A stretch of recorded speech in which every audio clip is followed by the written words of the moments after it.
Hello, world. Welcome to the Breakout Finder podcast. I'm your host, Nate Liss. You can find me on Twitter at @AnOutrageedJew. And with me tonight, and all nights for the most part, is Mr. Ryan Lopes. You can find him on Twitter at StillRyan5. Ryan, we took last week off. We heard about it from the fans of this show. What were you doing in this absence of recording? Dude, I didn't do shit. I just kind of hung back, kicked my feet up, thought about, what it would be like to take a week off and then come back and just, and I figured the week off might give us some time to, collect our thoughts and build a little forward momentum. But I would argue, going off our discussions pre-show here, we might be more unprepared than ever, which, again, the bar is super low for us here, Nate. Every week, we just show up, just rattle off a bunch of random thoughts and opinions and suggestions, and somehow we end up with an hour's or so's worth of content. And here we are again. Again, I thought we'd be refreshed, but I know we're kind of just kind of rubbing our eyes and just seeing what happens here. And, we took the week off, but for many of the fans of the Breakout Finder audio network, they ran across an audio file that was unexpected.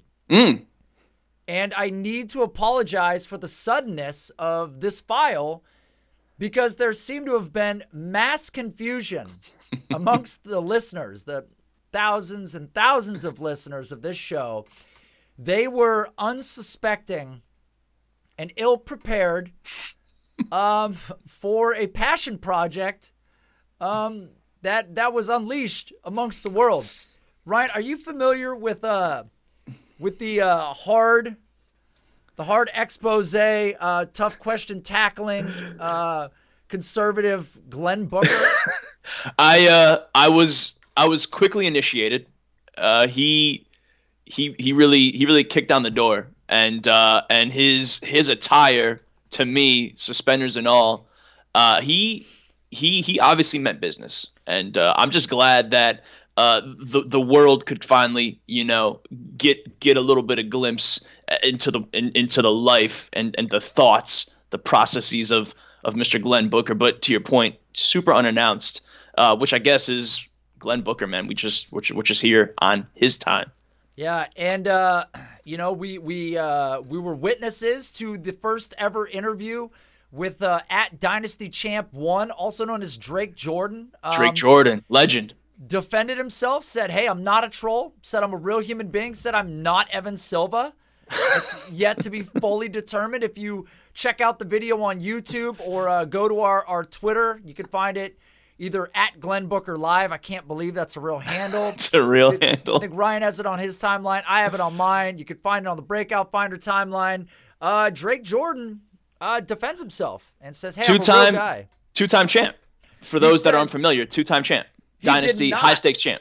He did not pay Hugh Jackson for the video. That's what he claims. He said he's got a guy named Jared who is his content media manager, and he took care of that. Okay. And Hugh Jackson's a big fan, apparently. And so, don't be surprised if occasionally you see the Glenn Booker bit. And I got to tell you guys, I had friends, like literal friends of mine that know me in real life, outside of the internet, where many of you do not know me. Ryan doesn't even know me really like face-to-face outside the internet. If they asked me, they said, I don't get it. I don't get the interview. It didn't make any sense. Like, they're like, where was the analysis? I'm like, what do you mean? Where is the analysis? Look at these suspenders. Look at this hair. Look at this hair that I'm put on for this. So, I mean, some of my friends hadn't seen the video. I go for fuck's sake. I was going by the name Glenn Booker. And I had like a bit of an accent. Like, how could you even possibly confuse that for anything tangible? Right? I mean, totally ridiculous. So anyways, I apologize to the masses, sort of. I thought it was fantastic, but I apologize for suddenly dropping that on your timeline. But I'm going to let you know right now, because I heard from Glenn recently that he's cooking up some pretty big stuff for his next interview. There's going to be another interview coming over the next few weeks. So look forward to that. And in addition to that, I want to extend a giant thank you to all the people that have come forward to support Ryan and I and the Breakout Finder project over at our Patreon account, patreon.com/breakout finder.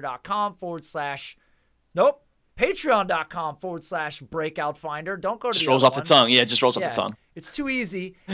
We've had people signing up, weekly, and they're really digging in, asking a lot of good questions. And what's really cool is getting DMs from these guys, and them not even so much just the content that we're putting out, because we're putting out a lot of really premium content, but they're just fans of the project. They're fans of Ryan, fans of I, and so they're getting involved, and it's really cool to chat with these guys one-on-one. I had a guy ask me recently for a player in college to give him some personal information about him, and I'm doing my best to dole that stuff out to people, so a lot of cool stuff coming. In addition to that, Ryan, Ryan has yet to deliver Spotlight on me. A weekly article or a piece. It's coming, folks. It's coming. On the Patreon account. And let me tell you, Ryan is our resident Devi ranker. There's a lot of rankers in the world. A lot of them.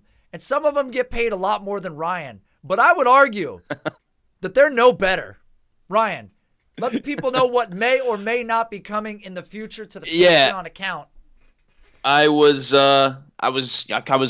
in my feelings a week or so ago, and I tweeted out a kind of a string of 3 or so tweets, and I wanted to let people know that to your point, despite the lack of content from me, something is coming. Something's in the works. We are winding down, slowly here the college football season, which means the Breakout Finder database is becoming ever so populated with those delicious nuggets that everyone is craving, this time of year. So for us, Nate and I talk a ton offline, of course, and for us, we're kind of pinpointing that kind of, end of the NFL season, end of the college season, that beginning of the offseason in general. When everyone's focused on draft prospects, that's going to be our time to shine, time that we want to help you guys out the most with these, upcoming dynasty and or Debbie drafts. So what I've got for you guys is I'm going to be looking at, and I've done it in the past for a couple different outlets, but I love prospect evaluation. We've had Matt Kelly on here a bunch of times talking about, the film watchers and obviously what we do over here is with the number cruncher and all that for you guys. So I'm going to try to, again, marry the two worlds together. And I'm going to give you guys a weekly prospect piece. Nate and I, again, talked offline a bunch. We have our favorites. I'm excited to share those favorites with you guys. So for those patrons that are listening, we'll get up a post where you guys can kind of start spinning off your favorites, who you want to see first. In addition to that weekly and or bi-weekly, I haven't decided yet. I'm going to see what kind of how my schedule kind of shakes out. In addition to that weekly, Debbie, prospect piece. What else would you guys like from us? Nate's got his awesome dynasty, weekly buy low piece. We'll have the dynasty element to it. So if there's anything else that you guys are craving that is going to be helpful to you, please hop on that Patreon account and let us know. We want to bring it to you. We want to be able to connect all the dots for you guys. That's right. Not to lay the Patreon thing on too thick, but there's nothing worse than having a first-round pick and being that competitive team and owning the 108, the 109, the 112 if you're the champion like I am. I've got so many 112s. I don't know what to do with them all. I got a 114. And it's like, that at the end of the first round, it's a gamble. Who's going to be a hit? Who's going to be a bust? I don't want to step on a landmine. I don't want to fall in a sinkhole. Neither do you.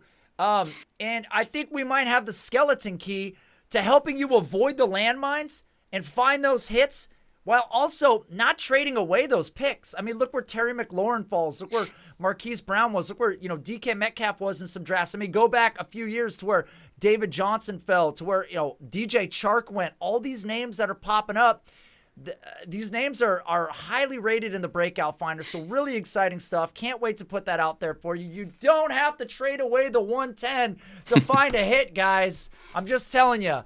All right. Oh my goodness. I think we've done the Patreon thing justice. We've beaten it to death. We have. And by the way, I am working on the t-shirts thing for all the members that are already here. They're gonna happen.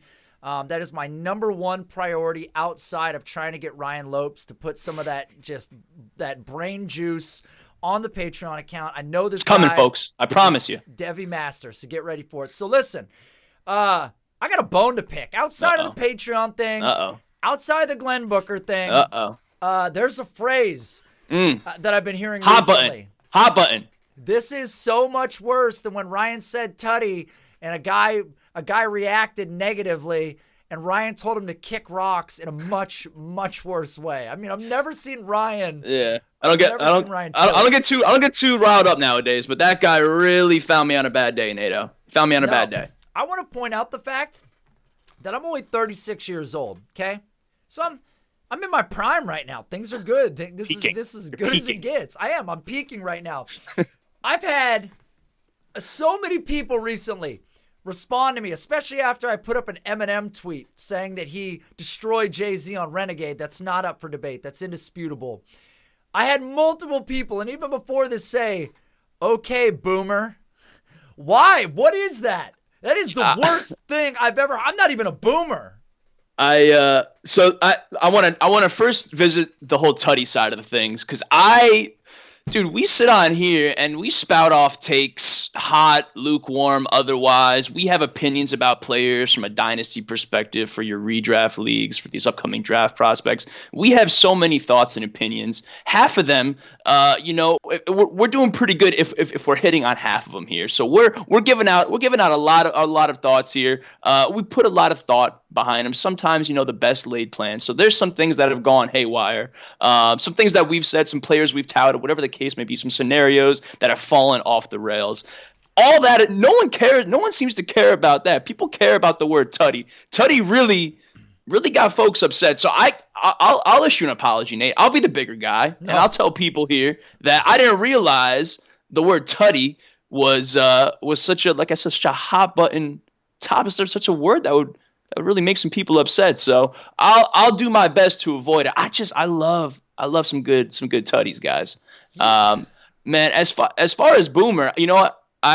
I've logged onto the timeline a few times. I've been known to send a tweet or two, and I'll scroll up and down, and I've seen a lot of talk about the okay boomer. I guess reply when there's a debate happening. I can't say I've ever been subject of it. It's never been directed at me. I am the big 3-0 myself, so I'm not a boomer. But I don't know, man. I don't know what the content. I don't know where this came from. I don't know who's pushing this, Nate.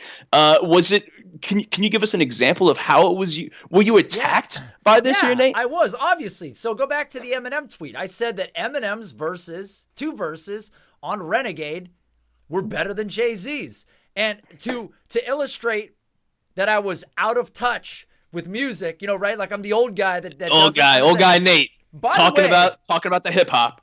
Just to be clear, for anybody listening to this show that's younger than me, Eminem was my era. That was me when I was like 17, 16. Like he was at his pinnacle.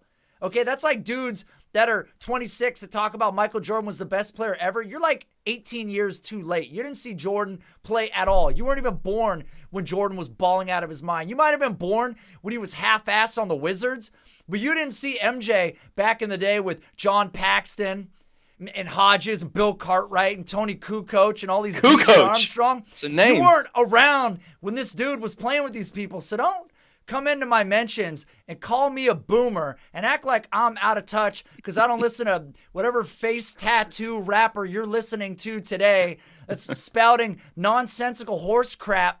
Listen, that's what they try to say. They try to say I was out of touch with music. I'm not. Eminem isn't as good now as he used to be, but he was fantastic on that song, and he murdered Jay-Z. Jay-Z talked about it later, and Eminem even has a quote talking about how those were the best verses he ever wrote. That's all I'm saying. They tried to paint me in an unfortunate light, and it did not work. It did not work. No, it was. I thought it was again. I try to keep the non-football opinions. I've been trying to stay away from that stuff because again, the mentions do tend to get flooded a lot quicker with people that are quick to jump on your back, whatever the case. But I thought it was an undisputed fact that Eminem completely washed Jay on that track. But I guess those. There's some differing opinions out there. So be it, Nate. Listen, you can come out here, man, and defend yourself. I got your back, buddy. And I guess just keep on doing you, man. If you got those musical related opinions, speak on them, man. Let them know about it.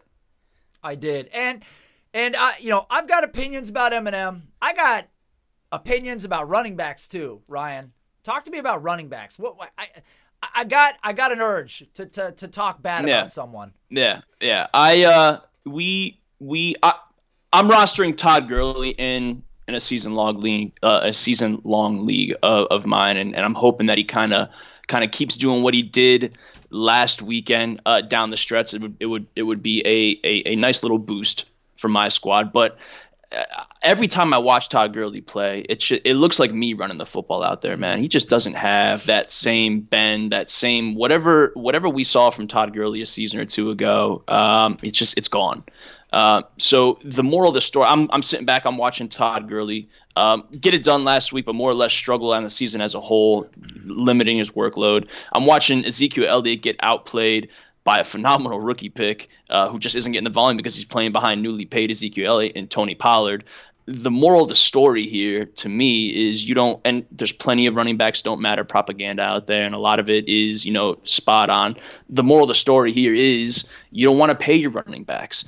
So I, speaking a little off the show sheet a little bit, but Oakland's going to be in this, the Raiders are going to be in the same situation down the road here a little bit if Josh Jacobs keeps trending the way he is. He's the legit focal point right now of this Raiders offense, but I can't help but look at guys like Todd Gurley, Ezekiel Elliott, what they're doing right now as these cautionary tales here, Nate. I'm not sure if you currently roster any of these guys, but what is your take on the running back landscape in that kind of context as a whole? I'm going to get back to the Ezekiel Elliott, Tony Pollard thing, but I got to talk about Todd Gurley for a second. I got some shocking information to illustrate what's going on with Todd Gurley. And look, I'm going to make up for the first 20 minutes talking about Patreon and Eminem and Jay-Z. Look, I like Jay-Z, okay? Don't call me a boomer. It's completely the wrong era. You're idiots. Just leave me alone. All right, listen. Do you know how many top 10 running back finishes Todd Gurley has in 2019 through 9 weeks, Ryan? I'm going to say 0. He has 2, Ryan. He has 2. I'm surprised it's 2. I'm surprised it's that high. Let's go through some numbers. For starters, in 2019, his rushing attempts are down 4 carries per game, and that is part of the reason why we're seeing these things. But his 31 targets through 9 games, an average of 3.4 targets a game, is way down from 2018 when he averaged 5.4 in 2017, and then 5.4 in 2018, then 5.8 in 2017. So 2 full targets a game are down. He's averaging 2 receptions a game, and he's on pace for 32 on the year. So not the pass catcher that people expected to see. Then we look at the yards per reception, a career low at 6.5. And what's even crazier is when you look at Todd Gurley's usage when it comes to the receiving, duty and the first down. So the last 2 seasons combined, on average, he averaged basically 2 first downs a game as a receiving back. Currently in 2019, he's averaging less than half a reception for a first down. So that's dropped. You look at his catch rate, and a lot of his scoring is because of a little dip in the usage in terms of carries, but the receiving game has been so bad this year. I mean, his catch rate is down 15% from last season. And guess what? His 7 drops are number 1 at the position in 2019. I mean, Todd Gurley's still dominating the season-long snap share, 65+% to Malcolm Brown's 21%. The only positive I can say right now is over the last 2 weeks, Todd Gurley has maintained a 74% or higher snap share in both those games. So he's getting his opportunities again, but really the lack of usage in the pass game, and we did see a recent uptick. I think it was targeted 3 times last game after not having seen targets for a few games, I believe, in between there. But that is a massive drop for a guy that a few years ago had, I think, 87 targets. So it's just a big culture shift in an offense where Jared Goff has been bad. They've had injuries to outside receivers. Cooper Kupp was fantastic a majority of the beginning of the year. Brandon Cooks has been hurt. Robert Woods has been, up and down. So just a very different situation for the Rams. Do I still like Todd Gurley? Sure, I like him because he's cheap, and the upside is still there. I think he's lost a ton of value this year. But it's evident what the reason is. So for that matter, I understand why Todd Gurley's usage, it has dipped. And obviously he's very touchdown dependent at this point, and that's what scares me the most. Yeah, it's they've definitely been, easing him back in. And I think the whole idea with Sean McVay has been this kind of playoff type situation. They're making the push towards the end of the season, whatever the case may be. They want him as fresh as possible because we know he's dealt with knee issues and arthritis and whatever the case, whatever's been reported. So hopefully, again, things kind of start, pushing along and the volume starts to tick up a little bit, but just watching him play football isn't the same as we saw back in 2018. On the other side, with Ezekiel Elliott held out, got paid, the Cowboys went ahead and drafted someone named Tony Pollard in the 4th round. I want to talk about Pollard for a little bit because Pollard was a bit of a blind spot for me. Not a player that I don't remember myself talking about a lot. I'm not sure if you had many thoughts about Tony Pollard this offseason, Nate, but maybe it's because I was so enamored with Darrell Henderson and his yards per carry and his production and the box scores, and he was a solid athlete and good landing spot and all the propaganda this offseason all behind Todd Gurley, who's kind of gonna get managed a little bit. Darrell Henderson. Tony Pollard is a legit NFL player. A very, very good running back. And if I was the Cowboys, I'd be pushing for almost eating that, cutting Zeke, eating that dead cap, and just building around someone like Tony Pollard. Again, it goes back to how expendable these running backs are. Tony Pollard, according to playerprofiler.com, which is a site some of you may have heard of before, 6 feet 210. Again, 4th round pick, compares to Kenyon Drake. And for me, when I evaluate, and I'll talk about this in my kind of my weekly Devy pieces, when I evaluate running backs, I'm looking at balance, that yards after contact, and I love obviously that receiving ability as well. So Tony Pollard at Memphis, man, all he did was rack up 104 receiving catches over his over 3 seasons there, which is legit. And for me, someone that values that so highly, I completely kind of slept on that.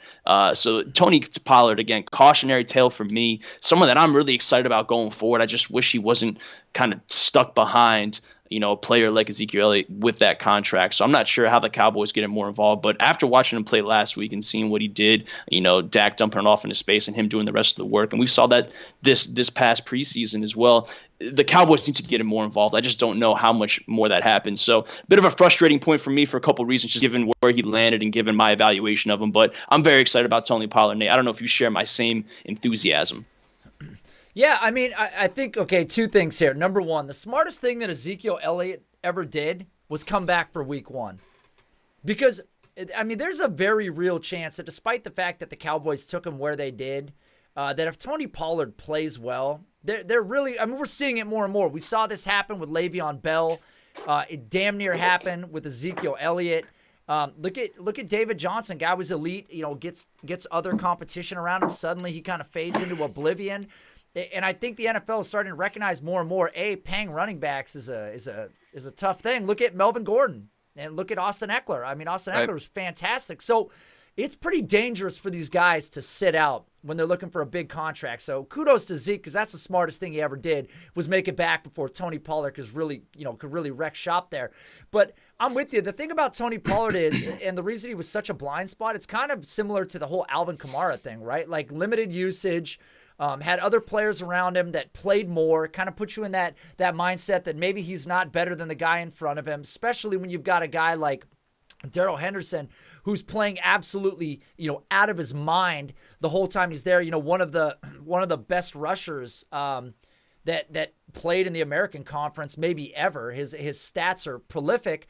But Tony Pollard was pretty much just a stud the entire time on limited usage, in his final year there, very similar to Darrell Henderson, more receptions on less workload, and just kind of has that Alvin Kamara sort of quietness to him where you were just kind of not giving him enough credit. And what a value, once again, for the Dallas Cowboys to end up with Tony Pollard on accident, the same way they ended up with Dak Prescott on accident. You can tell me otherwise. Don't kid yourself. But the reality is, what do you do with Ezekiel Elliott? I mean, I don't know that they're going to do. I don't know that they're going to do anything. I think they're just going to run him till the wheels fall off, and that's probably what I would do. If he continues to play hyper inefficiently, or if he has those games, then you got to go back to sort of a committee approach because Tony Pollard is so good. But you paid Elliott. Now it's time to basically just run him out there every game, as many carries as you can, and burn him out because you're paying the guy. I mean, you're married to him for a little bit. Yeah. So if you talk about Tony Pollard, and I'm very excited to talk about this next kind of group of running backs here, because there's one player in particular, Mr. Nate, where you were a little, you and Matt Kelly for that matter were a little bit harsh on. But the question that I'm going to pose to you and for the listeners to think about too, as the playoffs approach here for many fantasy leagues, is in addition to Tony Pollard, who would you be targeting as your favorite handcuff of sort? And you can talk about him as a handcuff for the season log leagues or a dynasty asset that perhaps has risen in value. So I'm talking about Tony Pollard. I'm talking about Rashaad Penny, who's kind of left for dead behind Chris Carson despite the draft capital. I'm talking about Gus Edwards in that legit prolific Ravens offense backing up Mark Ingram. And I'm talking about Alex Mattison. My guy, Alex Mattison. Dude, there was Alex Mattison talk on the timeline a week or so ago, and he's looked just like Tony Pollard. He's looked good in spots. He's looked good when given the opportunity. I searched for like 20 minutes. I was trying to find that clip that you had when I brought up Alex Mattison, and you and Matt Kelly both rolled your eyes. This was back this summer when we were talking about college prospects. I couldn't find it, but I wanted to get a nice little tweet, typed up. So I gotta know, Nate. I mean, has the Alex Mattison evaluation, the opinion, changed at all? Is he someone that you value even more so, given what the Vikings are doing with Dalvin Cook? I got to tell you, Alexander Mattison, in my Dynasty Buys article about 3 weeks ago, I have absolutely turned the corner on Alexander Mattison. We've done it, boys. We've done it. Now, hold on. I haven't turned the corner on David Montgomery, though. Now, Alexander Mattison, I mean, in that offense, behind Dalvin Cook, it's such a great role for him because Alexander Mattison looks faster on the field than I can ever remember. I mean, he looks explosive. I think this year he has the most carries for over 10 yards of anyone. I gotta check the stat. There was a stat that came out about 10-yard carries. I hate to even say this live without having it in front of me. But Alexander Mattison has been fantastic. And if you own Dalvin Cook, you have to own Alexander Mattison. And the unfortunate thing is, in dynasty leagues, when I'm selling Alexander Mattison to the non-Dalvin Cook owner, he gets a different price than when I'm selling Alexander Mattison to the Dalvin Cook owner. I mean, it's the unfortunate reality, but he has been so good. The Minnesota Vikings have shown that they are going to run the ball. They're going to use him in the receiving game. That's one thing where we haven't seen Mattison do it much. And that's kind of the hope right now, is that he's going to get some opportunities here a little bit to rest Dalvin Cook, because Dalvin Cook is going to need to be a big-time weapon here towards the end of the year in the fantasy football playoffs, but you're not going to see him rest either. He's running crazy right now. But you go back to Mattison in college, I mean, he proved that he can catch the ball, and this was the one thing that Matt Kelly and I agreed on in his profile, because we hate Mountain West Conference players. I know I do. I've bashed them forever. A couple might get through the gate.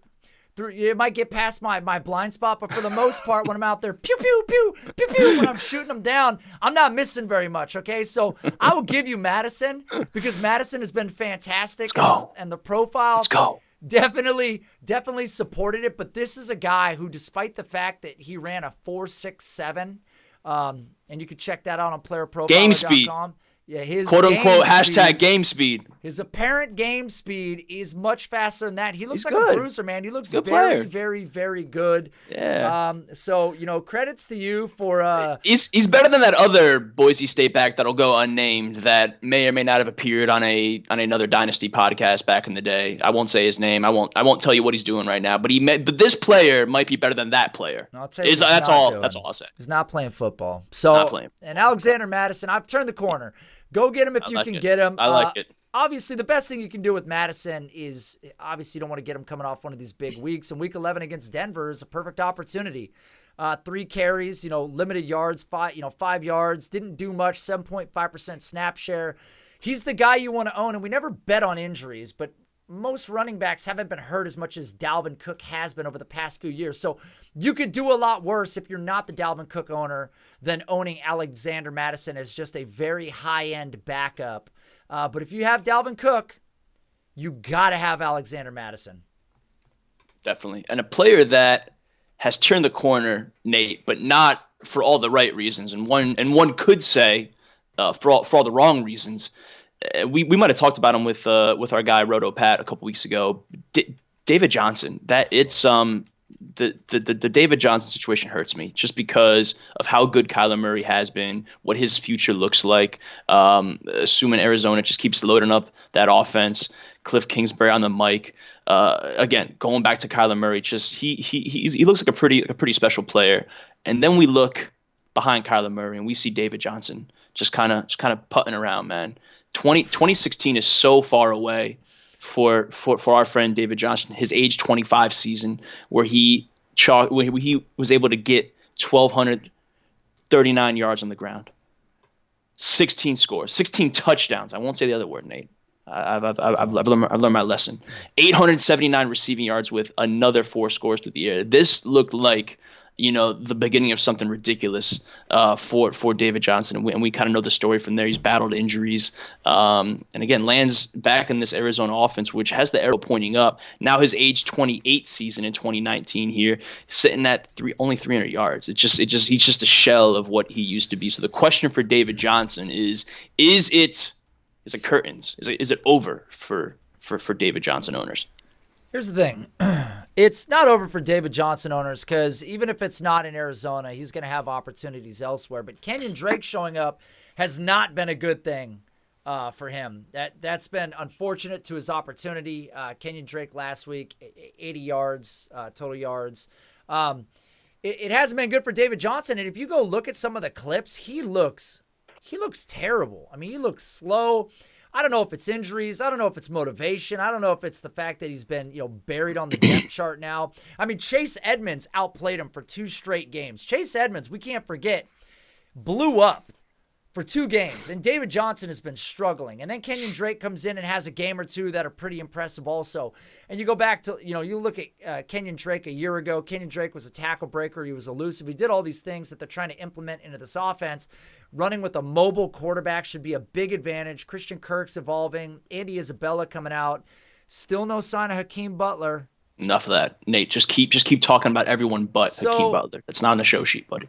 I mean, Matt Kelly, him and I were DMing back and forth the other day, and I had this player that I wrote up in my most recent Dynasty Buys article, and he totally disagrees with this player. And he says, Nate, he goes, you can fade a player every once in a while.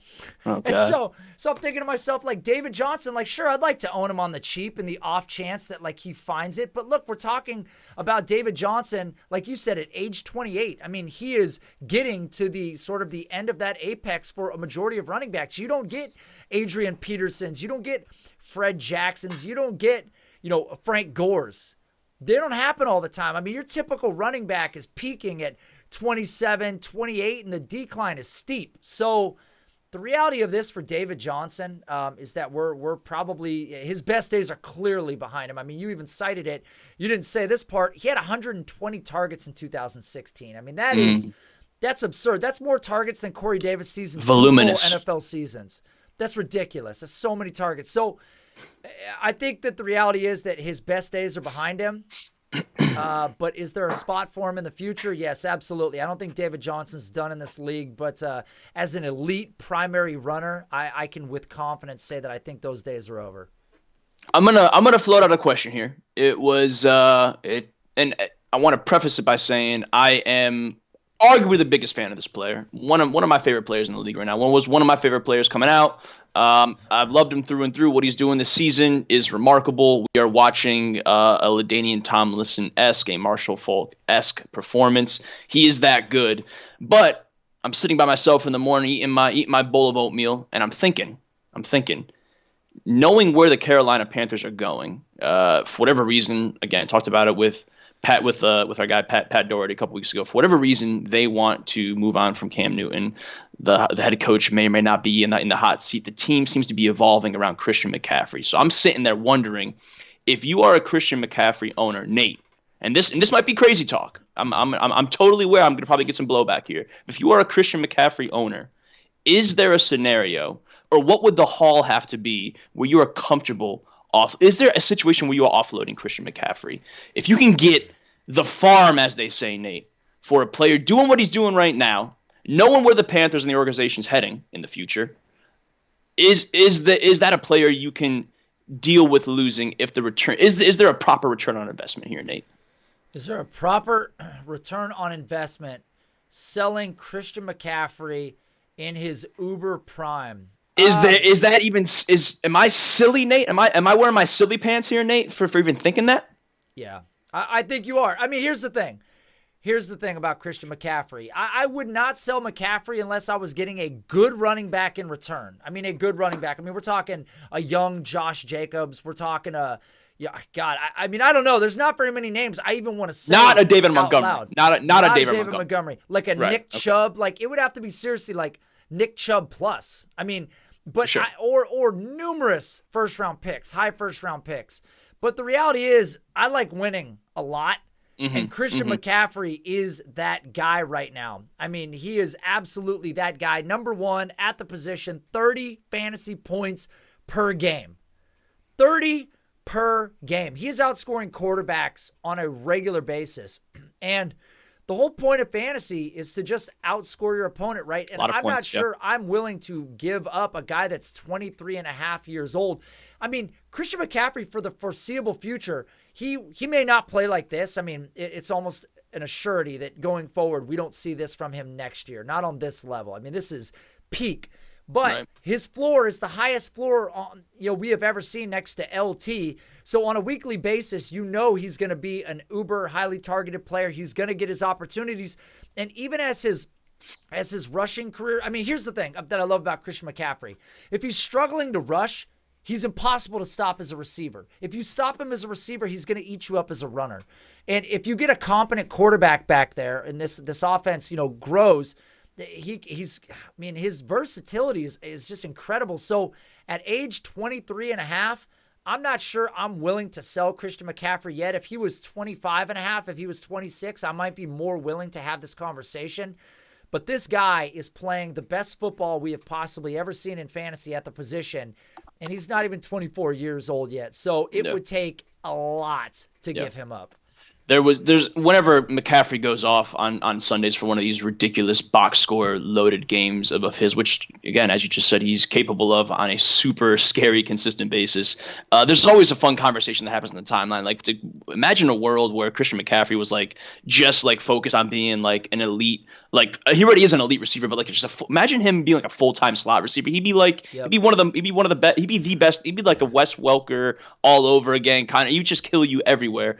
McCaffrey obviously goes without saying. It's just a ridiculously special player. So I'm excited that he's doing what he's doing. If I had McCaffrey, I'm not trading him away. But I always like to see if there's those what ifs. Like, what would it take? Another player that I'm probably not trading away either, and a player that you and I both were on the same page all this offseason. We were banging drums and cymbals and tambourines and whatever else we had over here, Nate, is Lamar Jackson. Speaking of super safe floors, what he does with his legs, in addition to what he's done and how he's grown as a passer, the Ravens offense is fun as hell, man. I'm afraid that they're going to lose their offensive coordinator there, Roman. I imagine he's going to get a head coach look or two. Hopefully that doesn't cause Jackson to take too many steps back. But I mean, what he's doing this season is ridiculous. Literally some of the most fun football I've seen outside of those peak Tomlinson days, those peak Michael Vick days, and every week, much like McCaffrey, Lamar Jackson's out here giving us a highlight player 3, and I'm very quick to throw those over the timelines. I had a tweet that I wouldn't say blow up, but it got some attention where I said might have been his play against the Chiefs a few weeks ago at this point where he did something ridiculous, and I simply put that tweet on that play on the timeline. I said, picture Mike Vick, but picture a better Mike Vick. And some Mike Vick truthers didn't like that, and I'm a big Mike Vick fan of the player. That's the reason I love football for the most part. But what Lamar Jackson's doing right now at his age, just a better runner. I think he's up there as a passer as well. So Nate, we're going to go and take a victory lap for Lamar Jackson. You got to be stoked watching Lamar Jackson play football every single Sunday. I mean, it's absurd. And here's the thing: we talked about Christian McCaffrey's floor. Look, Lamar Jackson as a passer has had a crazy ascendance, and we knew this. We went back to Louisville. We talked about how that's one of the prime things. You want to see a guy year over year, increase in his accuracy, increase in his touchdowns and his confidence and his play calling ability. And Lamar Jackson from year 1 to year 2 has made an incredible jump. But you look at the deep ball completion percentage, he's number 21 in the league. Not bad, but, true completion percentage, top 17. And then you look at his floor, man, the guy averages 11.5 carries per game. And these aren't like your average runner carries. These are an elite rusher. It's just an absolute monster, creative player with the ball in his hand, 11.5 times a game deciding, okay, I'm out of here, I'm going. And we see this guy do some insane things with the ball in his hand. He's averaging almost 80 rush yards a game. In fantasy football terms, you're getting 8 extra points a week just from this guy's rushing floor. I mean, it's a touchdown a week. That's a free touchdown a week.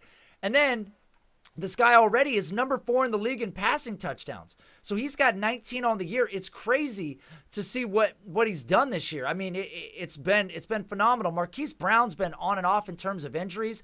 So that hasn't even really been dialed in. But it's going to be scary when you've got Andrews playing well.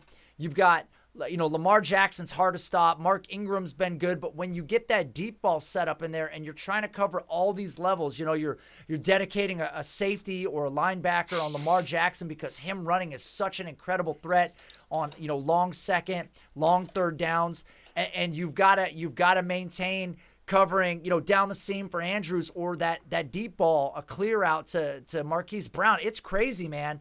I mean, it's absolutely crazy. And this offense, who knows? They could continue to build on this going into next year in the draft. A third round, fourth round pick, Miles Boykin, still yet to be seen. I got some interesting information on him in the Breakout Finder, the newest version that's been finalized for this year that I got a few weeks back, has not painted Miles Boykin in a positive light, and I am not surprised that he has not really seen the field yet. That makes me sad. Not surprising. So the point is, Lamar Jackson, the QB1, I love him. But with that being said, I will say this. I traded him away in a league that I owned him. It's a start 1 QB league. I had Kyler. I had Stafford. I had Carr. I love Lamar Jackson, but his value is so high. Again, this is much like Christian McCaffrey. Will he do this year over year? The rushing floor, sure.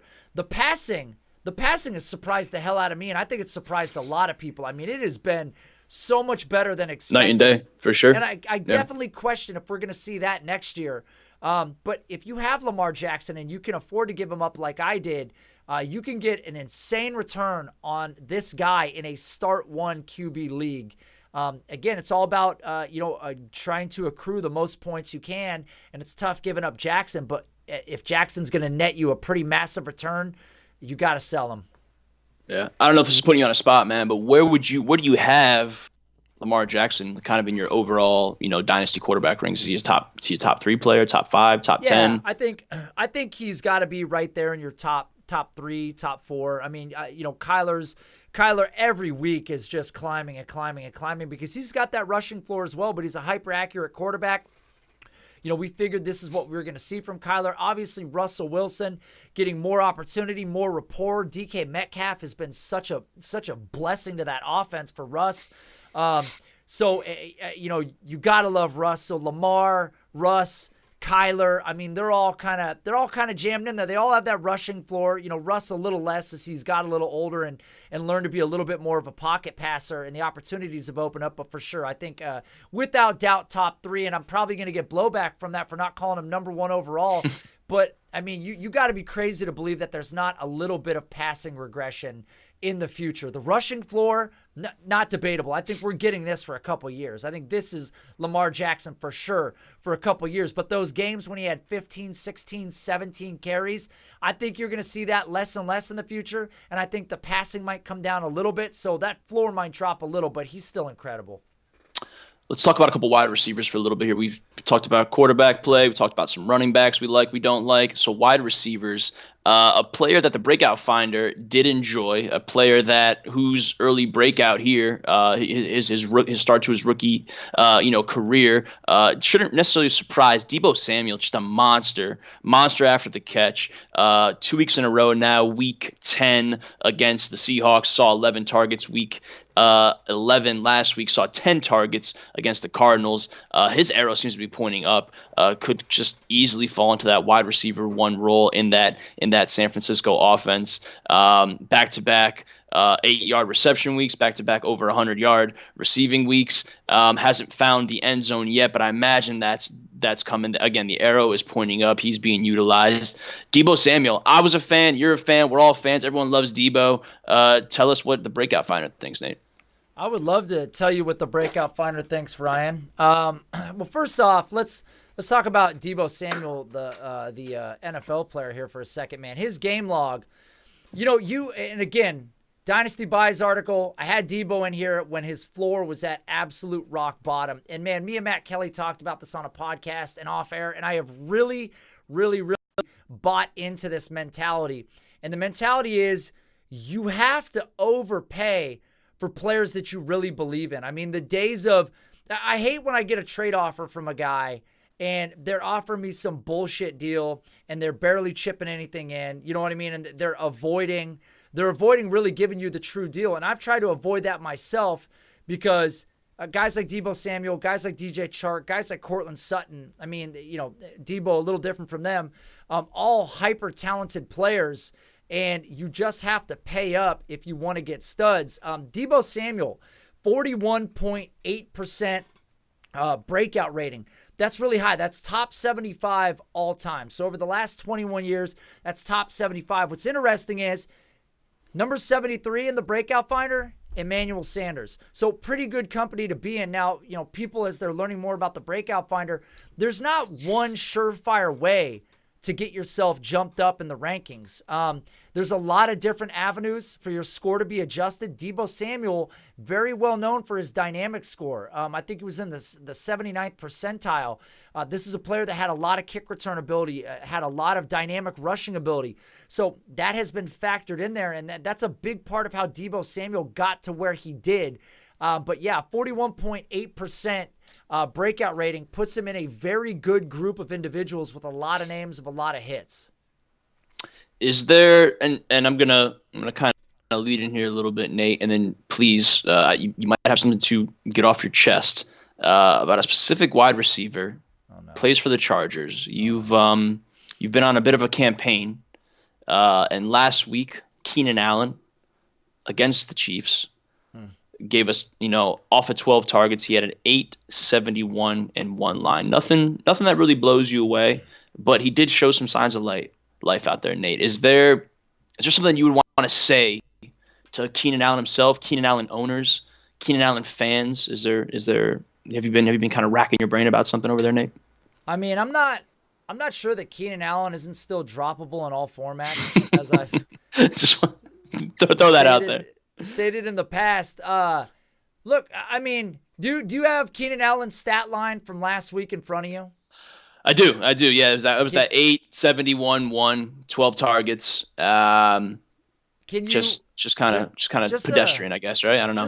There's a nugget. There's just a little piece of information that did not get mentioned in there. You told me he had 12 targets? 12 targets. Can you please tell me what his yards per reception were? 8.88 is what I'm looking at. Okay. So here's the problem. I'm going to take my glasses off. Uh-oh. Here's the problem, Ryan. Oh, God. I'm getting a headache. Ryan, here's the thing. When I paid for Keenan Allen, when you paid for Keenan Allen, when we all paid for Keenan Allen, this is not going to be an apology. I'm not taking an L on Keenan Allen ever. When we took Keenan Allen, we were under the assumption that we were getting a week in, week out baller. Now, I have a question for you. How much of this are you hinging on Phillip Rivers and that noodle arm? Yeah, Rivers look, and I was high on Rivers coming into the season. I liked the Mike Williams breakout. I liked the Keenan Allen, prospect. I liked all those pieces. Watching Rivers these last, and I watched the game that he had against the Raiders, 3 or 4 picks. Wanted to throw 5 or 6. Rivers looks, David Johnson washed. He looks not good, and he's been throwing some ducks. And I think, and again, Nate, I want you to finish your thought. I think you have to probably bake that into some of what's going on with Keenan Allen and some of these other receivers. Unbelievable. I would love to give Keenan Allen a pass so he could take it for 8.5 yards. But here's the deal. As long as his volume is up, that's all that matters. But Keenan Allen has been he's been really bad this year. I mean, he's let me down in so many spots. As long as the target share is there, I think there's still better days ahead. Truly, though, Phillip Rivers has been so bad, and recently much, much worse. And we're so lucky that Keenan Allen had a touchdown in that game to really rescue his day, because where he's being targeted, unless you're Mike Williams and you are jumping between two defenders for a ball, you're not getting a 50-yard bomb anymore if you're Keenan Allen. So I apologize. I may have been a bit fringe early on knocking Keenan Allen. Fringe. Scotch early. But I'm still, every time I put him in my starting lineup, I'm still expecting an absolute shit bomb. Okay, so moving on from a known, or maybe in Nate's viewpoint, a lesser known quantity, Keenan Allen, I want to talk about for sure. Down here, Nate. Patrick Laird, running back for the Miami Dolphins. Kalen Ballage is booty. He's not good. Wow. Mark Walton cut. Myles Gaskin probably not that guy given his stature. So it looks to be like Patrick Laird time. What does Patrick Laird time mean to you, if anything at all? I mean, what, I don't even know what lens to look through, whether it's a redraft or it's dynasty. I'm not sure which one makes him look better. You have glasses, right? You've been to the optometrist. You ever been in that seat? They go, tell me which one's better. One? Better, one or two? Or two. And they look the same, right? Say yeah. My guy tells me, just tell me if they're the same. It's 1, 2, or just tell me to shut up kind of deal. I mean, it's just, and then you're like, he's like 1 or 2, and you're like 2, and then he's like 3 or 4, and you're throwing like, more numbers at me, man. I'm sweating at this point. There's a lot of numbers. Do you get the one where he's like, you're waiting, and then he's like 3 or 4? He swings them back. I'm like, everybody looks the same in his backfield. Yeah, they're all terrible. They're all terrible. I mean, I don't know. It doesn't matter. Like, sure, if you're in redraft, put a waiver claim in, because why not? Everybody needs depth. But I'm going to be honest with you. Unless you're decimated by injury, if you are going to put this guy in your starting lineup when it matters, like say over Joe Mixon or some crazy crap, you deserve to pay the price. 1 year, I put TJ Yates in because I thought that in a fantasy football championship game, I thought, hey, he's got a good matchup. Hey, he played decent the week before. Right. Why would you put TJ Yates in when the game mattered? Don't put this guy in. If you got waiver wire priority, go ahead. Pick him up. Maybe you could trade him to somebody for something. I don't know. But nobody in Miami has been successful. Kalen Ballage, the verdict's still out. We don't know. The sample size is too small. I think he's booty, man. I think he's not good. He's washed. I think he's not good. I will say about Patrick Laird, I tend to watch a little bit of California Golden Bear football. Laird was undrafted. He is 6 feet tall, 205. Nothing, that jumps out to you there. He does possess a 94th percentile college target share. And if you pull up his reference page there in NATO, you're going to find 2017, 45 receptions. You're going to find 2018, 51 receptions. Ended his career with 99, just shy of 100 receptions there at school. So I looking at those numbers, if you never seen him play before, one might assume that he can catch the ball, and we like those options for the floor. But to your point, that Miami team is obviously headed in one direction. They're not friendly to any of these players right now, unless you're Devontae Parker, who's just a really, really good football player who I couldn't be happy about what's happening with Devontae Parker, man. We don't talk about Devontae Parker right now, but Patrick Laird, the PPR floor, I guess you can sell it that way, but I think I'm cautiously optimistic, as my friend Nate here is. We got a couple more things to talk about, Nate, then we'll get the hell out of here. I want to talk about a player that has a sexy floor. He has arguably the sexiest ceiling too. Michael Thomas. What Michael Thomas is doing this year, bananas. Gets Drew Brees back, obviously. pushing for the reception. I think the reception record as well, or something like that. I want you to contextualize for all the listeners out there, the great listeners, what you're seeing with this 2019 campaign. And I'm wondering, we talked about possible quarterback ones. We talked about running back ones in Dynasty, in Christian McCaffrey, in Lamar Jackson. Is Michael Thomas the wide receiver one? I mean, I think Michael Thomas has to be in the conversation for the wide receiver one. I mean, who else are you putting in there? And Michael Thomas, I think, is on pace for about 150 receptions, which is ridiculous. But let me say this, because anybody that has heard me before and listened to the Sonic Truth podcast knows that a couple years back, pre-draft process, there was some shade thrown at Michael Thomas, and by shade, I mean a solar eclipse.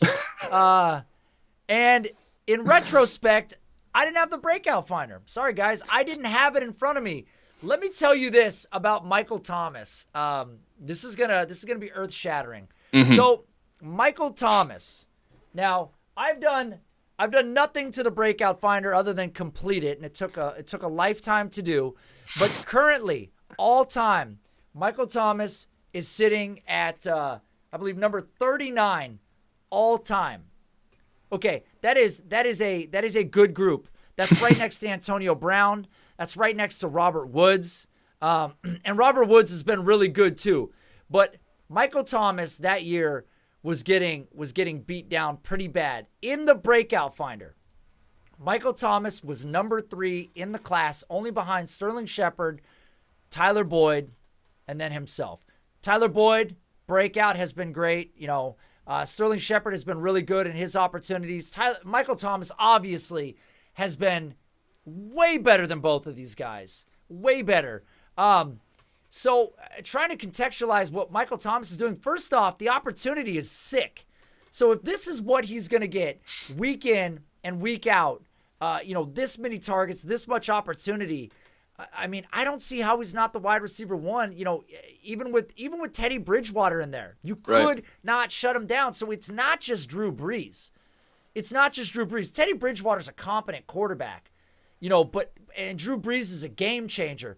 But I'm not sure that with Michael Thomas's sure-handedness, which we've seen year over year, that it really matters who's a quarterback as long as they don't get a total scrub in there. And I'm not sure what the future is for Bridgewater. I actually thought Bridgewater might get traded when the trade deadline came up, because they talked about bringing Brees back in, kind of quick off the injury. It seemed a little fast when Bridgewater was playing as well as he was. So I thought maybe they don't want Bridgewater to get hurt because they want to trade him. That didn't happen.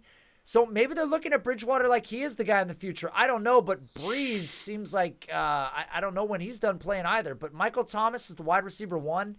Very, very, very hard to debate that. So the last topic here, I want to start off by saying that, and this one might be hard to debate as well, but for all the wrong reasons, I guess. But we kind of started down the Kalen Ballage road here. So the question that you had typed up, and this one must be weighing on your soul heavily here, Nate, is who? I mean, let me make sure I phrase it correctly. Who has been worse between Kalen Ballage and Sony Michel? Just two players trending in all the wrong directions, I guess. Although I guess you might be more optimistic about whatever the future may hold for Kalen Ballage. No, that was a total farce when I said that I was buying into Kalen Ballage. I liked Kalen Ballage when he was atop the depth chart and, before Kenyon Drake got moved on from. I liked Kalen Ballage then as a value, and I've said this so many times, where you have to go and acquire these players before they get a little bit of an opportunity. And when they finally ascend to that role and their value spikes as much as his did, you have to move on from them. I mean, you can't be holding on to Kalen Ballage through all this. It's been terrible. But let's talk about Sony Michel for a sec, because Hayden Winks put up the PFF run grades for Sony Michel. And here's his ranks. His overall run grade, and this is for all running backs that have over 50 carries, okay? So that is not a very That's not a crazy criteria. There's a lot of guys in it. Okay, lots of running backs in here. He ranks, and there's 49 backs in here. Number 45 is his run grade. His elusive rating, number 47 of 49. That's not great. His yards after contact per attempt, number 47. His yards per carry, number 47. His catch rate, number 46. His yards per target, 40th. Sony Michel has been worse than terrible. Sony Michel has been worse than Kalen Ballage. I don't know what's going on with Sony Michel, but you know that Bill Belichick is not going to play around when this offense is sputtering as bad as it is. We saw last week 10 carries, 31% snap share, 22 yards created. You can't trust Sony Michel. It was impossible to trust a running back in the New England backfield to start with, on a weekly basis if it wasn't James White. And Sony Michel's had some opportunities. Look, against Buffalo, 17 carries, then 16 carries, 22 carries, 19 carries, 21 carries. And in between there, a couple decent games, but he's crapped the bed more times than he's woken up in the morning with it cleaned. So I'm just what a metaphor. What was that? That was poetic. Thank you. I was building it as I was saying it. Thank you. It's take that one with you. So obviously between these two, Sony Michel is far more valuable than Kalen Ballage. Kalen Ballage is droppable in all formats next to Keenan Allen. But Sony Michel, dude, I don't know if there's a bounce back for him because he's just not been playing well. And we've heard it all year. Look at the PFF grades. Look at the overall production. He already wasn't a receiving back. So he's a non-pass catching back who can't run in an offense that you can never predict who the starting running back is. Yeah, sign me up. Not great. I should have spent the time to actually look for the tweet, but I could have swore there was a tweet that Sony Michel may not have broken a tackle until week 9 or something like that, or week 8. He's just been, as the PFF grades clearly outline, he's been atrocious in every single facet of the game. So yeah, I'm not sure what the future holds. When the Patriots selected a running back in the first round, everyone kind of perked up and kind of furrowed their brow or whatever, and no one was really quite sure what Bill was obviously seeing something that a lot of us weren't. But yeah, Michel's just been, for whatever the reason, maybe it's the knees. I'm not sure. He's just been not a good player, and as you kind of alluded to, Nate, so professionally, it's very quick to get lost in that New England backfield. Now, on that note, I'm going to get lost myself. I got nothing else to say today, Nate. We somehow managed to talk our way through another hour plus here, as unprepared as we've ever been. So the listeners, thank you all for riding with us tonight. This is what we do. We make Thanksgiving dinner out of scraps. We're chefs in the fantasy football kitchen. I'm over here sharpening a knife, ready to carve up Keenan Allen on a weekly basis. He will let you down again next week. Yes, everybody, look, we are getting to the end of the season. Many of you have lost your motivation, your passion for life because you are not in the fantasy football playoffs. You're not going. You're not playing for the ship. I'm sorry. Somebody had to tell you. You're just not doing it. And your levels of tea are dipping. And you need a boost. So come see us over at Patreon. I definitely tweet stuff out, but I'm going to be 100% honest with you. Number one, I very rarely reply to people with fantasy football questions on Twitter. I've gotten to the point now where I'd much rather work with people one-on-one behind these closed doors, help them out, help them build in their success. But there's lots of dynasty content, lots of Devy content coming your way. I promise. If you want to play in a fantasy football championship, if you're tired of watching Greg, the new guy that just joined the league that took over that orphan team and had a bunch of draft picks. Greg. And he's going to the fantasy football playoffs. And what are you doing? Remember when you won a title 2 years ago? Let's get back to that. Let's get back to prominence. You got draft picks. Let's not bust with those draft picks. Fuck Greg. Yeah, fuck Greg. Let Ryan and I help you. Fuck Greg, dude. Yeah. To take Greg and give him the proverbial wedgie upside down in the trash can. It's not nice. I don't advocate for bullying. This is hypothetical bullying. That's all it is, guys. It's hypothetical shit. It's okay in that case. So come see us. Come check out what we're doing. Lots of fun stuff ahead, especially as we get closer to draft time.